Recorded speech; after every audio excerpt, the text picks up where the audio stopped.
Right, hello, welcome to this week's show. Just a couple of custom bikes that we put together, or kind of semi-custom bikes if you will. Here's one of those United Caleb Kilby frame, seat, whatever sets that we had last time. We built one up into a complete bike using one of the parts kits that we have. Basically it's the standard parts kit, but we have put a 36 tooth simple aluminium sprocket on there, and we've also changed the grips to these Gary Young tan Odyssey grips. So it's pretty much good to go. It's got 36-13 gearing on it. It's a loose ball rear hub. I think it's got a sealed front.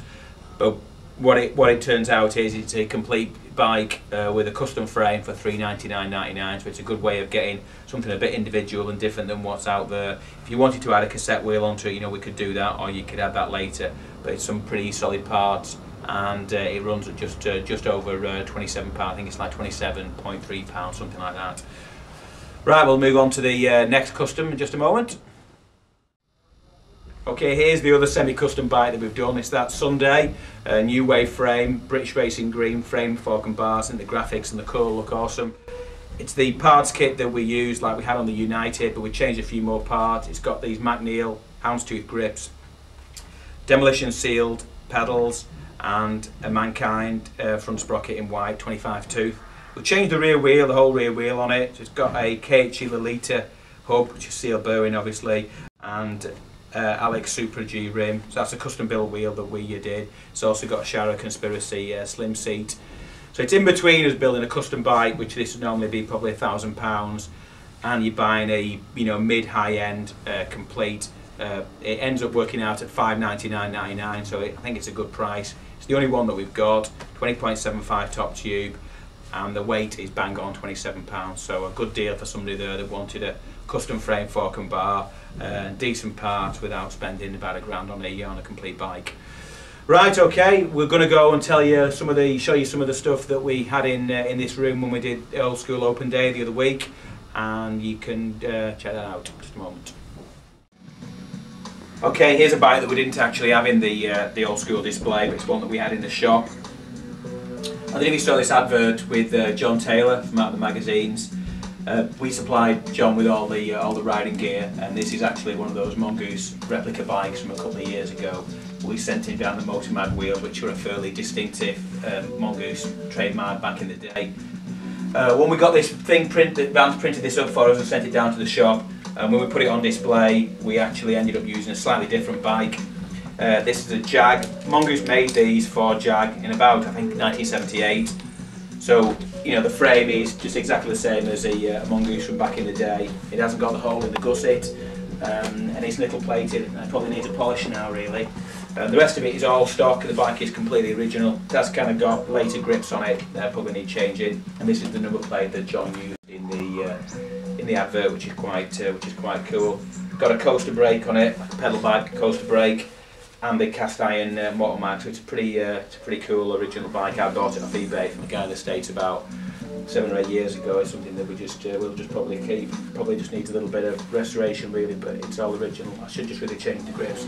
If you can see here, this is what stems used to be like before we had multi-clamp stem.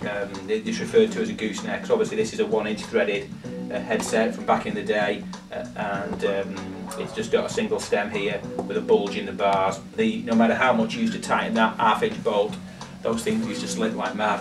So when they came out with the Mongoose Gold stem, which is the first 4-bolt stem, and then onto the front and top loading aluminium stems that are similar today, that was a really big advantage. These things used to come loose like every 5 minutes. They were a nightmare. So there you go. That's that Jag. We'll move on to some other stuff in just a moment.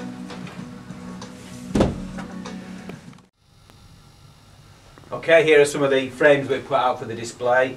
Nothing particularly rare, just stuff that we had knocking around really. This is a Mongoose Grand Prix frame from about 1985. It's steel, it's a cheaper version of the Californian, etc. We've got a fork for that as well. You might have recognised these if you're familiar with the new school, because Harrow did a replica of this frame as a complete bike a couple of years ago. Harrow Sport. It's got a single top tube and then splits into a twin standing platform here. It does come with these kind of crazy flip down fork standers, but quite a cool thing nonetheless. But the colours on these frames were great. I think they were about 88, 89, something like that.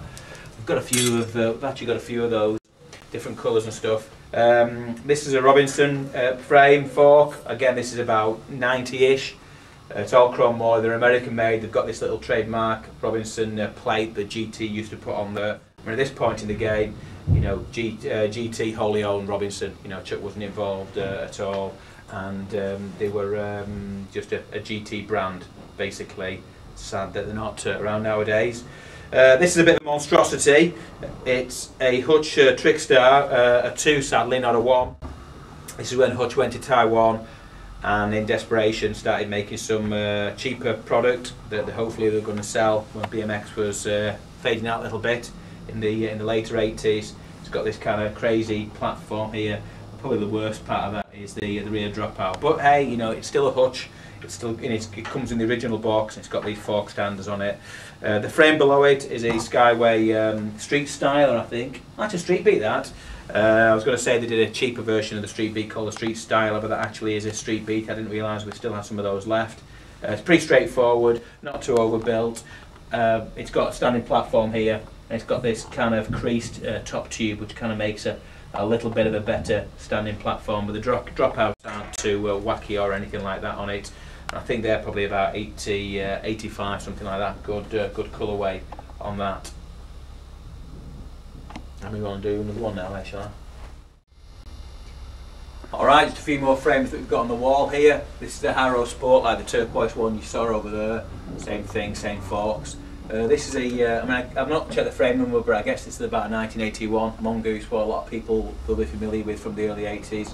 It's a frame and fork, second-hand one, and that's for sale. This is a 1985 Harrow Freestyler Master, as they were called. It's got little kind of you know, pegs here on the top of the forks, and it's got these unique kind of L-shaped dropouts. But a pretty good colour. It's not that dissimilar to that Colony laser green that we just had with the modern parts recently. Down here at the bottom, you know, I don't know why we've still got this. I mean, it's brand new old stock. Has got a few marks on it. It's a Powerlight Pro frame. It's quite long. I have to measure it. Maybe Jess can put a little caption here telling you what length it is. But an awesome thing, and we have got a couple of junior or expert type frames in that size as well. But it's a definitely nice. I've even got the matching number plate to kind of go with that, so that's quite rad. Here is Talker Freestylers frame. This is the frame that we, two of our riders, were involved in designing back in 1984. The bike came out, they never got to ride it. We had another couple of guys on this bike back in the day, and when Talker went out of business at the end of 84, we went to the States and bought all the stock that they had of these remaining. But they still work really well. They've got roll dropouts, one of the first frames to have a machine bottom bracket and a machine head tube. Super burly, strong head tube gusset here, as you can see, that allows your caliper brake to pass under it as well. So it did have a lot of really nice features. You know, they weren't too heavy. The one thing that was unique, they had a 5-inch head tube, so they do require a special fork, but pretty cool bike. And if you've seen pictures, you might have seen pictures of this, we had some special graphics made to fit these that all kind of wrapped around as well, similar to the Harrow ones, which we still have available. But we've got probably, I don't know, 2 or 3 of those frames left.